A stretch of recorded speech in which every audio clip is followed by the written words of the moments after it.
शुरू करते हैं आज की क्लास को। अभी तक के क्लासेस में हमने यूज़ ऑफ डायमेंशनल एनालिसिस तक कवर कर लिया है। हम लोग लाइन बाय लाइन इस टेक्स्ट बुक को कवर कर रहे हैं। सभी के सभी टॉपिक्स धीरे धीरे करके हम लोग कवर करेंगे। ठीक है, आपसे रिक्वेस्ट है कि आप सभी लोग टेक्स्ट बुक निकाल लें, साथ में पेंसिल भी, सो दैट कि जो इम्पोर्टेंट पॉइंट्स हो उनको आप हाईलाइट करते जाएं। कुछ ऐड करना है तो वो भी कर लें। और आपको बताना चाहूँगा कि ये जो टॉपिक है ये मोस्ट इम्पॉर्टेंट है MST CT IIT JEE या फिर आप बात कर लो नीट के लिए। किसी भी कॉम्पिटिटिव एग्ज़ाम में ये बहुत ज़्यादा पूछा जाने वाला टॉपिक है, डायमेंशनल एनालिसिस। ये स्टार्टिंग के चैप्टर में ये बहुत इंपॉर्टेंट होता है और ये पूरी फिज़िक्स में कई बार आएगा। ठीक है, तो शुरू करते हैं आज की क्लास को। कल हमने ये क्वेश्चन सॉल्व किया था, उसी से मिलता जुलता ये क्वेश्चन है। बहुत आराम से पहले हम लोग क्वेश्चन पढ़ते हैं। आप चाहें तो पॉज करके एक बार क्वेश्चन पढ़ लें। क्या बोला है? A calorie is a unit of heat and it is equal to 4.2 joule. मतलब एक कैलोरी, क्या बोला इन्होंने कि जो 1 कैलोरी है,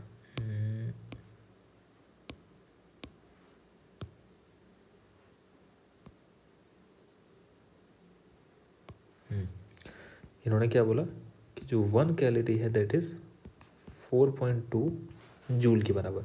हमें पता है कि ये जूल है तो ये भी कहीं ना कहीं एनर्जी का ही यूनिट है। हीट भी एक तरीके की एनर्जी होती है ना, बिल्कुल हम जानते हैं। तो 1 calorie is heat of unit of heat, इसका मतलब कैलोरी भी एनर्जी ही है। हम जानते हैं कि अगर आप एक सिस्टम से दूसरे सिस्टम में जाएंगे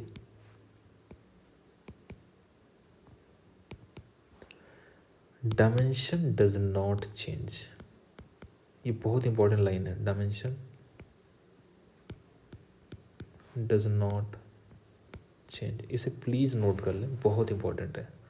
जैसे मैं 1 सेंटीमीटर बोलूँ, जैसे मान लेते हैं 1 मीटर बोलूँ या 100 सेंटीमीटर बोलूँ, बात एक ही है।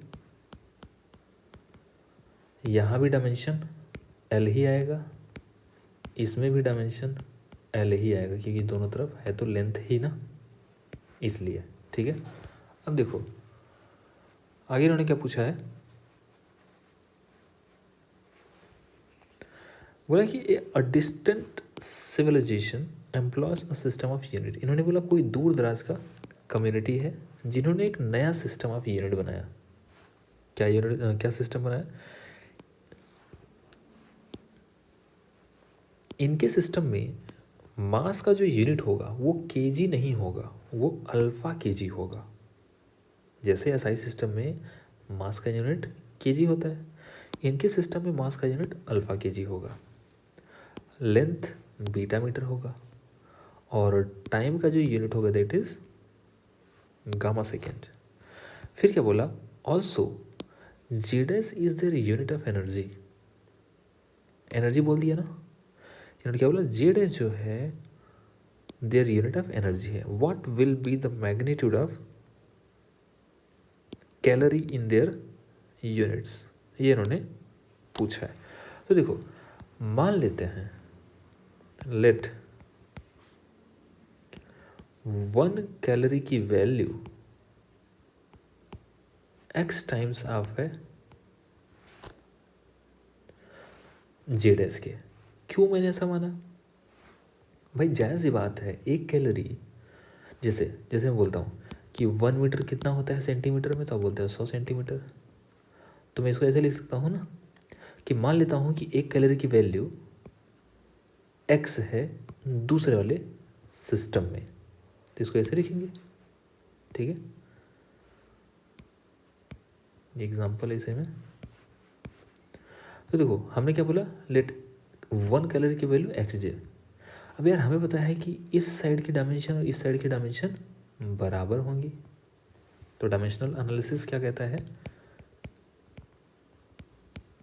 डायमेंशनल एनालिसिस क्या कहता है, dimension of left hand side is equal to dimension of right hand side. तो लेफ्ट हैंड साइड डायमेंशन लगाएंगे तो क्या लिखेंगे, अच्छा 1 कैलोरी खुद 4.2 जूल के बराबर है, तो इसकी जगह पर रखो तो हम रखेंगे 4.2 joule is equal to X Z S. अब दोनों तरफ डायमेंशन अगर लगा दें तो 4.2 तो बाहर है, dimension of J is equal to X into dimension of Z S. अच्छा जूल जो है इसकी डायमेंशन क्या होती है, ml/T-2 कहाँ से पता चला भाई, ये जो दे रखा है किलोग्राम का मतलब मास, इसका मतलब L का स्क्वायर, इसका मतलब T⁻²। तो यहाँ से हम लोग लिखेंगे ये 4.2 तो 4.2 है, इसको मैं लिख सकता हूँ पहले सिस्टम में मास के पावर 1 केजी की पावर 1 है, लेंथ की पावर पहले सिस्टम में 2 है और टाइम की पावर -2 है, is equal to X into दूसरे सिस्टम में मैं इसको सेकेंड सिस्टम मान लेता हूँ, तो मैं लिखूँगा m2 की पावर 1 L2 की पावर 2 T2 की पावर -2। आप कहोगे सर ये पावर जो है ये सेम क्यों है, भाई डायमेंशन थोड़े चेंज होता है सिस्टम चेंज करने से, इसलिए ठीक है।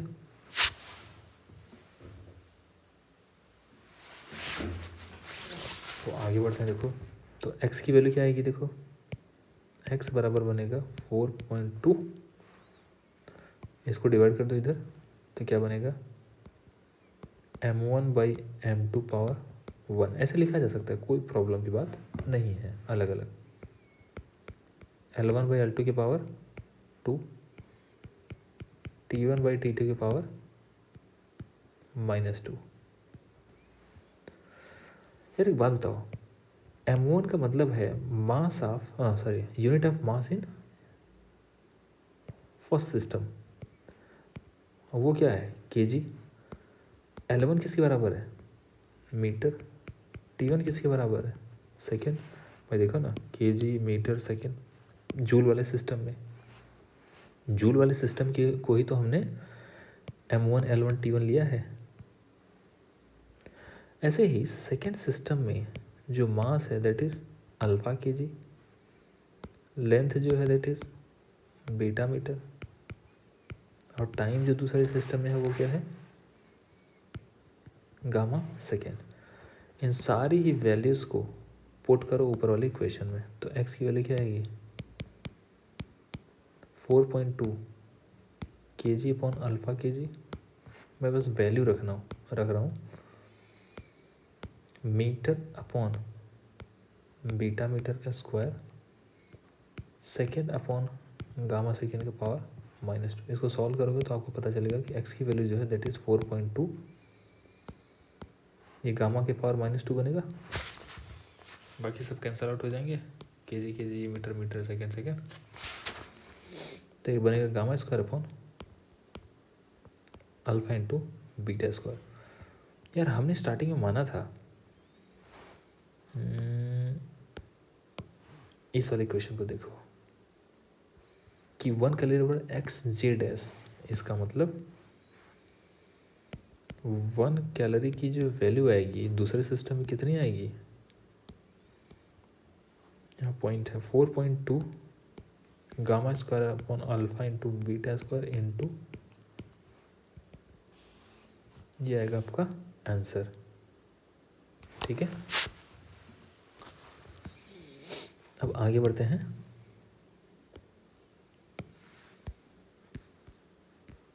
ये देखो 4.2 into gamma square upon alpha into beta square J dash, ये रहा आंसर, ठीक है। आगे बढ़ते हैं, लिमिटेशन ऑफ डायमेंशनल एनालिसिस। भाई डायमेंशनल एनालिसिस के कुछ अपने लिमिटेशंस भी हैं, ये हर जगह अप्लाई नहीं होता। देखो क्या बोला, पहला वाला, the value of dimension is constant can be obtained with the help of experiments only. देखो एग्जाम्पल के रूप में देखो, ये याद करो जो हमने डिराइव किया था टाइम पीरियड का फॉर्मूला डायमेंशनल एनालिसिस का यूज़ करके, तो हमने बोला था ये जो के है दैट इज़ डिराइव्ड एक्सपेरिमेंटली, और ये एक डायमेंशनलेस क्वांटिटी होती है। इसकी वैल्यू हम डायमेंशनल एनालिसिस से नहीं निकाल सकते, नेवर। इसी की बात को बोल रहे हैं ये कि the value of dimensionless constant can be obtained with the help of experiments only. आगे क्या बोला है, second point, dimensional analysis can not be used to derive relations involving trigonometry, exponential, logarithmic function as these quantities are dimensionless। बड़ा ही important point है, इसको ध्यान से देखते हैं। सेकेंड पॉइंट क्या है, सेकेंड पॉइंट ये है कि जैसे ट्रिग्नोमेट्रिक फंक्शन, ट्रिग्नोमेट्रिक फंक्शन कौन से होते हैं, जैसे मैं आपसे पूछूं साइन 30, मान लेते हैं y बराबर साइन 30। ये जो साइन 30 की वैल्यू है ये 1/2 होती है, हम सबको याद है। भाई ये जो 1/2 है ना, यहाँ कोई डायमेंशन नहीं है, नो डायमेंशन, यहाँ कोई डायमेंशन नहीं है। अगर साइन के, भाई जब मैं साइन को किसी एंगल के ऊपर अप्लाई करूँगा तो एक डायमेंशनलेस क्वांटिटी आती है। अच्छा दूसरी बात, ये जो अंदर एंगल है, एंगल इज ऑल्सो डायमेंशनलेस। तो आपको क्या ध्यान रखना है कि जब भी x is equal to sine theta जैसा कुछ रहेगा तो ये भी डायमेंशनलेस होगा, और जो इसका कंप्लीट निकलेगा ये x, क्योंकि x बराबर है इसके, तो ये भी डायमेंशनलेस बनेगा, इसे कोई डायमेंशन नहीं होगी। इसी तरीके से अगर मैं लिखूं लॉग समथिंग, तो ये जो समथिंग है ये डायमेंशनलेस होना चाहिए। दूसरी बात,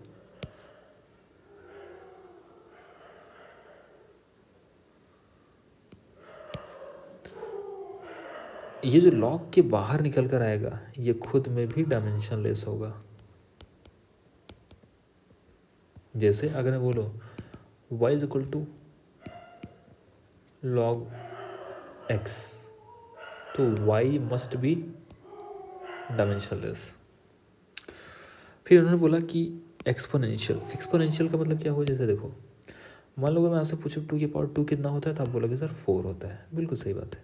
लेकिन अगर मैं आपसे पूछूं कि 2 मीटर कितना होता है, ये मीनिंगलेस बात है। 2 मीटर होने का कोई मतलब ही नहीं है, कोई लॉजिक ही नहीं है, ठीक है। तो किसी भी नंबर की पावर जो भी होगा ये डायमेंशनलेस होगा, ये क्वांटिटी डायमेंशन लेस होगी। तो इन्होंने क्या बताया कि dimensional analysis can not be use to derive relation involving. अब भाई इस तरीके के जब फंक्शंस किसी इक्वेशन में किसी रिलेशन में होंगे तो उसको हम डायमेंशनल एनालिसिस से नहीं डिराइव कर सकते। तीसरी बात क्या बोला है, this method is not useful if constant of proportionality is not dimensionless. भाई एक एग्जांपल ये अपने पास कि हम जानते हैं कि जो फोर्स होता है दैट इज Gm1m2/r²। यहाँ पर ये मासेस है, ये डिस्टेंस है, जैसे 2 मास लिया, इन मासेस के बीच में ग्रेविटेशनल फोर्स कितना लग रहा है, इन दोनों मासेस के बीच में ग्रेविटेशनल फोर्स कितना लग रहा है, ये फॉर्मूला यहाँ से आता है। अब इसमें ये जो g है ये भी कांस्टेंट है, लेकिन इसके ये ऐसा क्वांटिटी नहीं है जो कि डायमेंशनलेस हो, इसकी अपनी एक डायमेंशन है। इसका मतलब अगर मैं आपसे बोलता कि F is equal to Gm1m2, क्या ये फार्मूला डायमेंशनल एनालिसिस से डिराइव की जा सकती है? आंसर है नहीं। इसका रीज़न क्या है, क्योंकि ये चीज़ डायमेंशनलेस नहीं है। आगे बढ़ते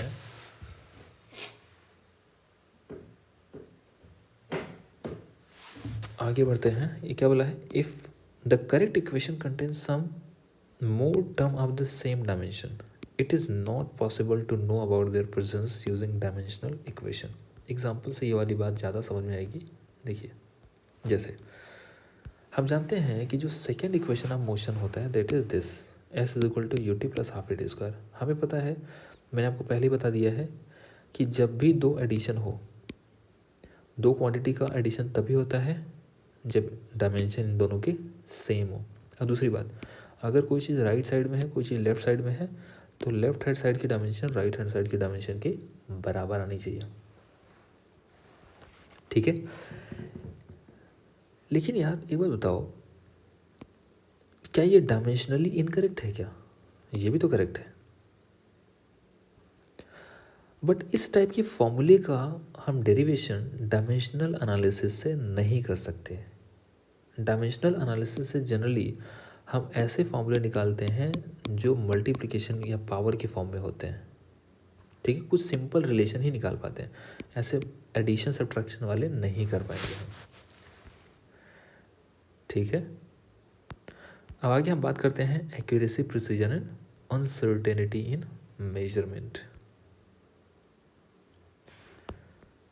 अब देखो इन्होंने क्या बोला है, accuracy, precision and uncertainty. Physics is science based on observation and experiments.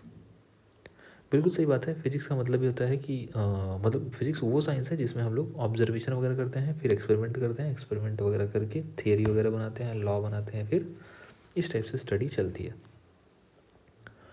अब बोला है observations of various physical quantities are made during an experiment. जैसी बात है कि एक्सपेरिमेंट में हम लोग बहुत सारे ऑब्जर्वेशन लेते हैं। For example, during the atmospheric study we measure atmospheric pressure, wind velocity, humidity, etc. All the measurements may be accurate. ऐसा हो सकता है कि सारे के सारे मेजरमेंट हमारे एक्यूरेट हो, meaning that the measured value are the same as the true value. देखो, इनका कहने का मतलब ये है कि एक्यूरेट कोई मेजरमेंट मेरा एक्यूरेट है कि नहीं है।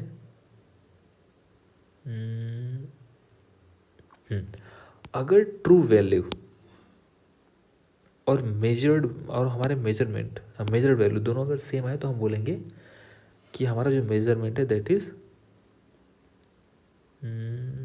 All measurement accurate. देखो, एक्यूरेट होने का मतलब क्या होता है, यहाँ लिख देता हूँ।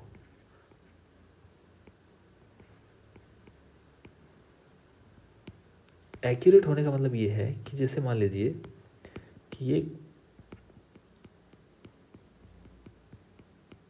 मान लेते हैं रॉड जैसा है कुछ, ठीक है, रॉड है, इसकी लेंथ एक्चुअली है 10.2 सेंटीमीटर मान लेते हैं, और हमने किसी स्केल से इसको मेजर किया तो हमें पता चला कि 10.2 सेंटीमीटर है। भाई, एक्चुअल वैल्यू या ट्रू वैल्यू 10.2 थी, मेजर किया वो भी 10.2 है। इसका मतलब मेरा जो मेजरमेंट है दैट इज एक्यूरेट। ठीक है, तो क्या बोल रहे हैं, accuracy is how close a measurement is to the actual value of that quantity. भाई, इस क्वांटिटी की एक्चुअल वैल्यू ये थी 10.2, और अगर 10.2 ही निकाल लिया तो मैं एक्यूरेट हूँ। लेकिन कई बार ऐसा भी होगा कि जो मेरा मेजर्ड वैल्यू है वो 10.1 होगा, कोई और मेजर करेगा दूसरा पर्सन, तो उसको पता चलेगा ये मेजरमेंट 1 है, ये मेजरमेंट 2 है, उसको पता चलेगा कि 10.0 आ रहा है मेरा। तो इन दोनों में कौन ज़्यादा करेक्ट है? देखो, एक्चुअल वैल्यू ये है, पहले वाले ने मेजर किया 10.1, दूसरे वाले ने मेजर किया 10, कौन ज़्यादा एक्यूरेट है? ऑफ कोर्स पहला वाला। क्यों? क्योंकि ये इसके ज़्यादा क्लोज है। सही बात है ना? ठीक है, तो मैं बोलूँगा मोर एक्यूरेट है, मोर एक्यूरेट है। तो आगे देखते क्या बोला इन्होंने, accuracy is how close a measurement is to the actual value of that quantity. These measurement में बी प्रिसाइज, एक नया टर्म है प्रिसाइज, एक्यूरेसी का मतलब आप समझ गए ना कि एक्चुअल वैल्यू के कितना आप क्लोज हैं, जितना ज़्यादा क्लोज होंगे उतना ज़्यादा एक्यूरेट होंगे। फिर बोला precise, meaning that multiple measurement give nearly identical value.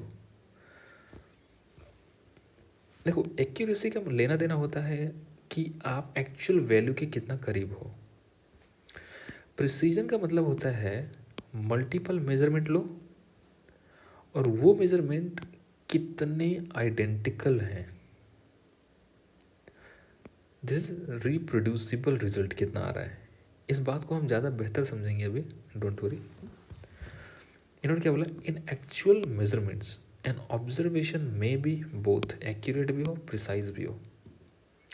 देखो प्रिसीजन का मतलब क्या होता है मैं एक बार बता ही देता हूँ यहाँ पर।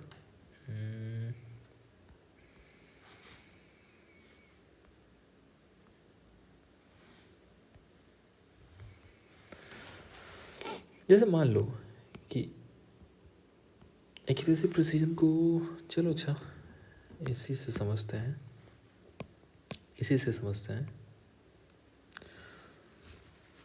प्रिसीजन, आप तो बस इतना याद रखो कि एक्यूरेसी का मतलब होता है कि हम कितने क्लोज हैं एक्चुअल के, और प्रिसीजन का मतलब होता है कि बहुत सारे एक्सपेरिमेंट करें और हर बार अगर सेम ही वैल्यू मिले तो मैं बोलूँगा ज़्यादा प्रिसाइज है।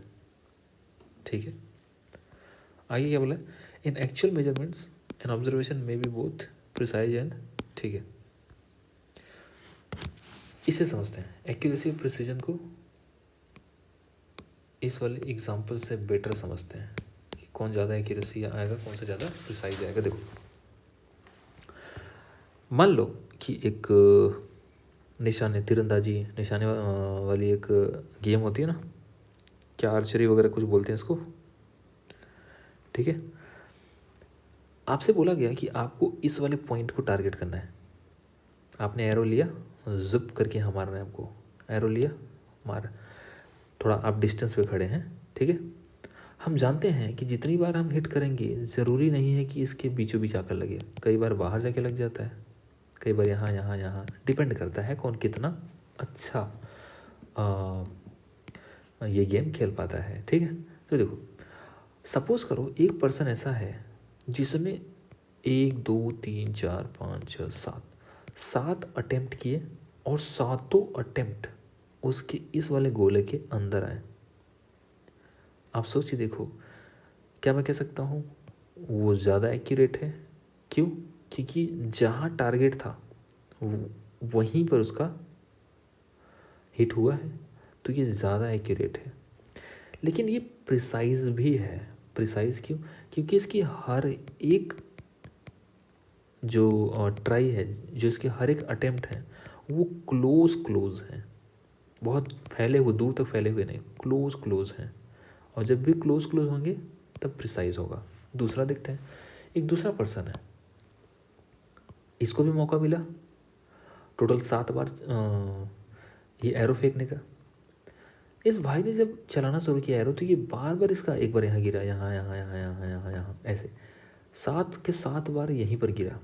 देखो अगर आप ध्यान से देखो, इनमें से कोई भी एरो सेंटर के एकदम पास में नहीं है, सेंटर पे नहीं है। इसका मतलब ये पर्सन एक्यूरेट तो नहीं है। क्यों? क्योंकि जहाँ इसको मारना था, एग्जैक्ट जो टारगेट था वहाँ से दूर मारा है। बट ये प्रिसाइज है। क्यों? क्योंकि इसका हर एरो आपस में क्लोज है, एक ही पॉइंट पर जा रहे हैं, इसलिए प्रिसाइज है। बट एक्यूरेट इसलिए नहीं है क्योंकि ये सारे के सारे टारगेट से दूर हैं, ठीक है। मान लो तीसरा पर्सन है, तीसरा पर्सन जब एरो फेंकना शुरू करता है तो ये इस टाइप से एरो चलाता है कि एक यहाँ गिरता है, यहाँ गिरता है, यहाँ यहाँ यहाँ यहाँ यहाँ, सातों के सातों एरो सेंटर से सेम ही डिस्टेंस पर गिरे, लेकिन सेंटर पर नहीं गिरा, ठीक है। बट टारगेट के तो सारे पास ही है ना। देखो टारगेट तो के तो पास ही हैं सारे, लेकिन ये आपस में एक दूसरे से दूर दूर हैं। देखो यहाँ पर सब कुछ एक ही सब पास था, यहाँ पर भी सारे के सारे एक साथ थे, यहाँ पर सारे के सारे फैले हुए हैं। इसका मतलब ये एक्यूरेट तो है फिर भी, बट प्रिसाइज नहीं है। प्रिसाइज होने का मतलब ये जब सारे के सारे एक ही पॉइंट पर होते हैं ना, कहीं नियरेस्ट, तब प्रिसाइज होता।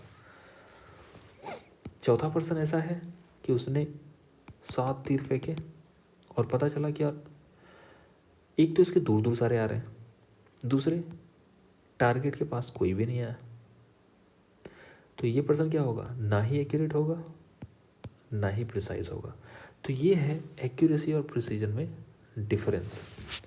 थोड़ा थोड़ा इम्पॉर्टेंट चीज़ है और कम समझ में आती है चीज़ें ये वाली, तो मैंने कोशिश किया कि आपको ये बातें समझ में आ जाए कि एक्यूरेसी प्रिसीजन का मतलब क्या होता है। मैं एक लाइन में अगर बोलना चाहूँ तो एक्यूरेसी का मतलब होता है कि how close measurement is to the actual value. Precision का लेना देना होता है कि कितनी, जैसे प्रिसीजन का मतलब होता है कि जितनी बार मैं ट्राई करूँ मेरे अटेम्प्ट एक ही पॉइंट पर सेंटर करें। देखो ये प्रिसाइज होते हुए भी एक्यूरेट नहीं है। ऐसा हो सकता है कि एक क्वांटिटी, मतलब एक मेजरमेंट में कोई पर्सन प्रिसाइज हो बट एक्यूरेट ना हो। ठीक है, आगे बढ़ते हैं। पॉसिबल अनसर्टेनिटी क्या बोला इन्होंने, ठीक है। अच्छा, the goal of the observer should be to get accurate as well as precise measurement. कोई भी ऑब्जर्वर है, कोई भी एक्सपेरिमेंट करने वाला पर्सन है, उसका टारगेट होना चाहिए कि वो एक्यूरेट भी हो प्रिसाइज भी हो, ये वाली कंडीशन। ठीक है, इन्होंने बोला possible uncertainties in the observation में arise due to following reasons. ये अनसर्टेनिटी वाली बात कहाँ से आई है भाई? एक चीज़ सोचो, अगर मैं आपसे बोलूँ आप इसका लेंथ मेजर करो, इसका लेंथ मेजर करो, तो जब भी इसका मेजरमेंट करना है आप बहुत सारे ऑब्जर्वेशन लोगे। ऑब्जर्वेशन का मतलब रीडिंग लेना, बहुत सारे 1 2 3 4 ऐसे बहुत सारे रीडिंग्स लोगे इसके, बार बार यहाँ स्केल रखोगे मेजर करोगे, फिर स्केल रखोगे फिर मेजर करोगे, है ना। हम जानते हैं कि जो इसकी एक्चुअल, जो इसकी लेंथ है एग्जैक्ट हम मेज़र कर लें ऐसा ज़रूरी नहीं है। एक एग्जांपल से समझते हैं, रुकिए मैं आपको दिखाता हूँ अभी। आप मेरे को इसकी रीडिंग बताना, इसकी रीडिंग बताना, नाप के देखते हैं। आप मेरे को बताओ, 0 से शुरू किया, ठीक है, 1 1 2 3, यहाँ तक 4 आ गया, 4 सेंटीमीटर्स। देखो ये हर सेंटीमीटर के बीच में 10 डिविजन्स हैं। 10 डिवीज़न होने का मतलब क्या हुआ कि ये 1 मिलीमीटर के गैप है, 1 मिलीमीटर के गैप है।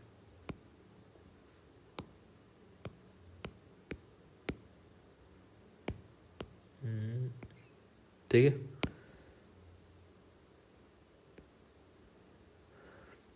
अगर आप यहाँ पे ध्यान, 1 मिलीमीटर के गैप है, तो इसकी जो टोटल लेंथ होगी क्या 5 के बराबर है क्या? 5 सेंटीमीटर है क्या? हो ही नहीं सकता। क्यों? क्योंकि अगर आप ध्यान से देखो तो 5 की जो पहले वाली लाइन है, 5 की जो पहले वाली लाइन है इससे आगे है अपना स्केल। थोड़ा और जूम करता हूँ,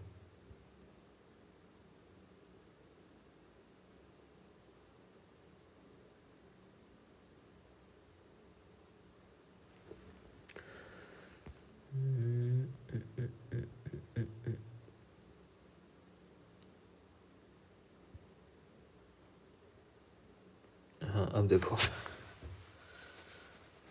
आप समझ सकते हो कि ये ना ही 5 है ना ही 4.9 है, इसके कहीं ना कहीं बीच में है। तो आप जो रीडिंग लिखोगे 4.9 लिखोगे तो हमें पता है कि इससे कुछ ज़्यादा ही आना चाहिए रीडिंग। क्यों? क्योंकि ये थोड़ा सा ज़्यादा है 4.9 से। और अगर मैं 5 लिख दूँ तो मेरे को कुछ कम करना पड़ेगा। क्यों? क्योंकि मैं ज़्यादा मेज़र कर लूँगा। इसका मतलब ये है कि ये जो मेज़रमेंट है एक्यूरेट, 100% एक्यूरेट तो नहीं है। इसका मतलब क्या हुआ कि इसमें कुछ न कुछ अनसर्टेनिटी है। ये जो एक्स्ट्रा या ये जो कमी है ना, इसी को बोलते हैं अनसर्टेनिटी। ये जो एक्स्ट्रा हल्का सा जो है ना, जिसको हम मेजर नहीं कर पा रहे, दैट इज़ अनसर्टेनिटी। तो क्या बोला है, possible uncertainty in an observation में arise due to following reasons. Quality of instrument कैसा है भाई, ये जो इंस्ट्रूमेंट हमने मेजरमेंट के लिए लिया है, ये वाला ही है स्केल, इसकी अपनी क्वालिटी क्या है, क्या पता है इसका मार्किंग ही सही ना हुआ हो। दूसरा, skill of person doing measurement experiment, भाई जो मेजरमेंट करने वाला है क्या पता उसी को मेजर ही करने ना आ रहा हो, ये भी तो हो सकता है। तीसरा, the method use for measurement, method अगर सही नहीं हुआ मेजरमेंट का तो भी गड़बड़ है। एक्सटर्नल और internal factor affecting the result of experiment, बहुत सारे इंटरनल और एक्सटर्नल फैक्टर हो सकते हैं। सपोज करो इसको मैं मेज़र कर रहा हूँ, ये स्टील का मेरे पास एक तरीके से करो स्केल है, स्केल है, और जैसे मैं मेजरमेंट कर रहा हूँ पता चला इसकी लेंथ ही बढ़ गई स्केल की, टेम्परेचर वगैरह की वजह से। आप कहोगे सर टेम्परेचर की वजह से लेंथ बढ़ता है क्या, बिल्कुल बढ़ता है, आगे बढ़ोगे आप, ठीक है।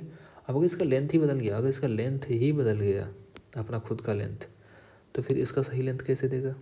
तो ऐसे बहुत सारे रीज़न हो सकते हैं जिसकी वजह से कुछ अनसर्टेनिटी आ जाए, ठीक है। तो आगे की क्लास में हम लोग एरर इन मेजरमेंट पढ़ेंगे, बहुत ही ज़्यादा इम्पॉर्टेंट होने वाला है ये, ठीक है।